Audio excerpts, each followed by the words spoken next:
Welcome to WorldBizWatch here in Hong Kong. I'm Farlan Chang. This is a special program that celebrates extraordinary people making a profound impact on other people's lives and changing our world for the better. Get ready to meet one American hero and his epic journey from prisoner of war out here in the East in nearby Vietnam to inspirational figure back west in America and beyond.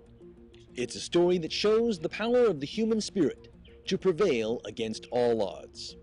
Dave Carey has a lot on which to reflect. He survived an epic odyssey from POW in Vietnam to American hero, and his life story has made him one of America's most popular motivational speakers. Captain Dave Carey was a young naval aviator in Vietnam. As he looks out at the beauty of the sea today, he can recall that day more than 40 years ago over the Gulf of Tonkin, when a surface-to-air missile altered the course of his mission that morning and altered the mission of his life. This thing is coming through the sky like a ton of lead, and I'll tell you, every time the nose of that airplane would go by the water, and for me, that water meant safety. It seemed like it would hesitate. And I would think to myself, this thing is going to fly. And I'd start stirring on that stick and kicking the pedals, the nose would whip off, going through 4,000 feet. I got a glimpse of my altimeter, ejected from the airplane, had a parachute, landed in the middle of a small North Vietnamese village. Now, when I landed, there was nobody around. They were wherever they went for air raids, so I get rid of my helmet and my parachute, and I ducked out between the hooches, and I started running out across the rice paddy. And as I'm going out through the rice paddy, I can look up, and I can see those airplanes flying away. So I'm kind of half watching those airplanes, and I'm trying to get through this rice paddy, and I get to about the middle of the rice paddy, and I can see that one of those airplanes is turning around, and he was going to come back. So I stopped right there. I started digging around in my gear, and I dug out a little radio that we carried. And when I paused the inhale, I let off one of those little buttons on that radio, which allowed Dean then to get a word in edgewise. And he said, "You know we cannot come and get you." At which point I couldn't think of anything clever to say anymore. And Dean said, "I'll see you when this is over." And he flew away. And I stood out there in the middle of that rice paddy. I don't know how to describe it to you. It was like I was the only person in the entire universe. It was just me out there all alone by myself with... And probably I don't have to describe that to you too much, because I think I'd be willing to bet money that we've all had times in our lives when we get that alone feeling. Dave Carey has had that feeling more than most. He spent more than 5.5 years in the notorious Hanoi Hilton in North Vietnam. It was lots and lots and lots of time, interspersed with moments of pure terror. We were interrogated occasionally, beaten occasionally, tortured on very rare occasion.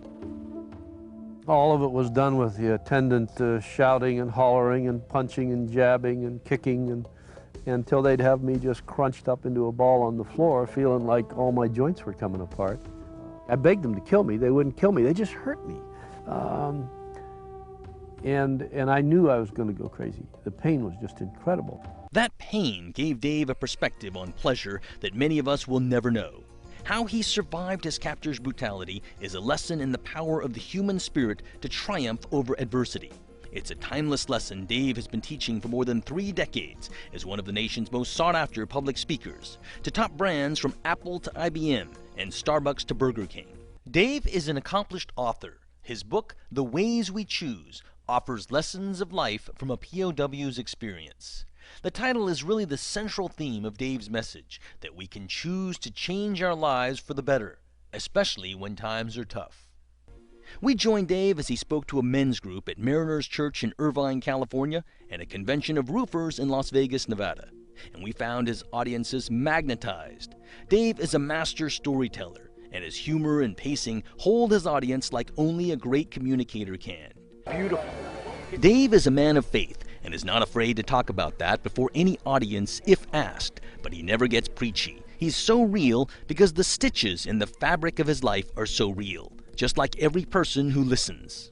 Well, look, here's the way it works. Everybody's going to get shot down. In this life, we're all going to get shot down, and some of us more than once. And so then the question becomes, how do you deal with that when it happens to you? From his concrete examples, Dave gives his audiences timeless lessons he learned the hard way from 5.5 years in the Hanoi Hilton. Listen to this story.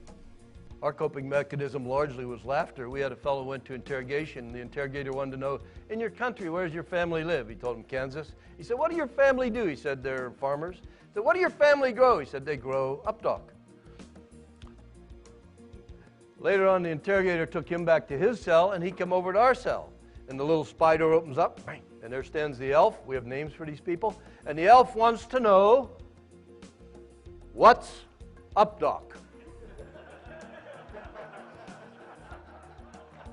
What's up, Doc? What's up, Doc? He keeps saying it over and over again. What's up, Doc? We are thinking the elf has blown a fuse. It doesn't make a lick of sense. But he wants to know what's up, Doc. And then he starts to get excited. And the next thing you know, his head's jammed in that little hole in the wall. He's got veins standing out. He's spitting out. See, now I'll bet you could identify a lot more closely with interrogators, bosses, spouses. It's not good for them to get excited. He demands to know what's up, Doc. We're saying, give us a hint, give us a hint. Finally he says, up, Doc, you know, goes on a farm in Kansas. We said, oh, up, Doc. It's about this high. We taught him everything there is to know about up, Doc. You know, how to make up, Doc bread, whatever he wanted to know, we were teaching. How do we do it? We did what we had to do. We did our best. We chose to grow through that experience. We kept our sense of humor, and we kept the faith. Faith in ourselves. Dave's mantra is powerful, useful, it's transferable, and attainable. That's why so many groups hire Dave Carey, from top brands seeking management lessons in leadership to parents raising their children. Everybody has some sort of set of problems, and so when I start talking about how do you deal with these kinds of things, and I start going through my 5 points of here's what you do, really, truly, you do what you have to do, you do your best, you keep your sense of humor, you grow through it, and you keep the faith. And that seems to have a universal applicability. At least my audiences tell me that it is. I loved it. I am so glad I came.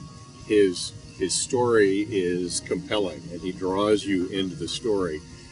You can see the scenery. You can participate in the conversations that he had. You are right there, and yet he keeps drawing it back to the lessons learned and the importance of the choices that we all have to make every day about how we're going to live through adversity or good times. I thought that it was incredible. I thought his experience was profound, and that he had such a trial and that he made such a positive thing out of it. I loved what he said about his faith in God and his teammates, and just how he used it as a positive experience to grow instead of just sit in the cell and not be able to survive. Much of Dave's power comes from his pain. While in prison, he was beaten and tortured by interrogators so severely, he reached a point where he could no longer think. Pain was absolutely incredible, but worse than the pain was in my mind. It's the only time that I've ever been like this in my life where I could not pick a subject and think about it. It was as though I didn't have any control anymore. My mind just ricocheted around inside of my head. Think about crazy stuff like my home in Jeanette, or the first car I bought, or the dog I had when I was a kid, just out of control things flashing around in my mind. And what I wanted to think about was all the lies I had told, because I knew they'd be back. I couldn't get a grip on my mind. Into my head came the first line of the 23rd Psalm. And that line kept coming into my head, and I didn't want to think about it either, by the way. I wanted to think about the lies I had told, but I figured out by hit or miss that if I would think about that line, the Lord is my shepherd, I could think about that line. Well, my mama didn't raise any dummies. I started thinking about that line. Now, I had learned the 23rd Psalm when I was a little bitty guy in Sunday school. And over the years, I had been adrift. I had been so far. See, I'm ashamed to stand here this morning and tell you that at that point in my life, it had been years and years and years and years since I thought of the 23rd Psalm. But that line was there, and I could think about that line. And I worked on it for days and days until from somewhere back here in my head, I dredged up the whole 23rd Psalm. And I discovered once I had done that, I had control of my mind back. Now, I most certainly do not think that that was any accident. There was God's faithfulness through my mother and father's witness planted that word in my head so that when I would be desperate, it would be there. Dave Carey needed the 23rd Psalm long after he came home from Vietnam, when he and his 2 college-age children watched as Dave's wife battled breast cancer, the same woman who had waited 5.5 years for Dave while he languished in prison. The gal who waited for me, and we were married 6 weeks after I was back, was diagnosed with breast cancer in 1992, and we went through one of the most emotional, incredible things I've ever been through in my life, up and down roller coaster, and she passed away in 1996. When we went through that, I mean, it was horrendous, and I couldn't see any reason for that, or I couldn't understand why she, why us. Now, I move away from it some years, and I look back on that, and I see the impact that she had with her life on the people around her, and the people that heard the Word of God through that. It's all perfectly clear to me now. I don't like it anymore. I mean, I'm not pleased with it, but quite frankly, this world is not about me. It's not, life is not about me. I'm just a wisp of smoke here passing through, and there's a whole lot more going on than just me. And so, for many years now, I've just been, I long ago decided, well, what I need to do is try to figure out what God wants me to do and get on board, and so I do that. Dave remarried to a wonderful woman. They have 4 grown children between them, and he chooses to make his a wonderful life. Dave Carey's story has made so many others think about what really matters.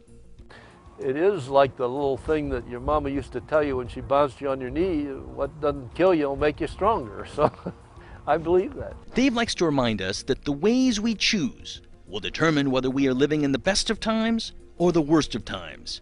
Which are you choosing? Which it is entirely up to you. It's entirely up to you.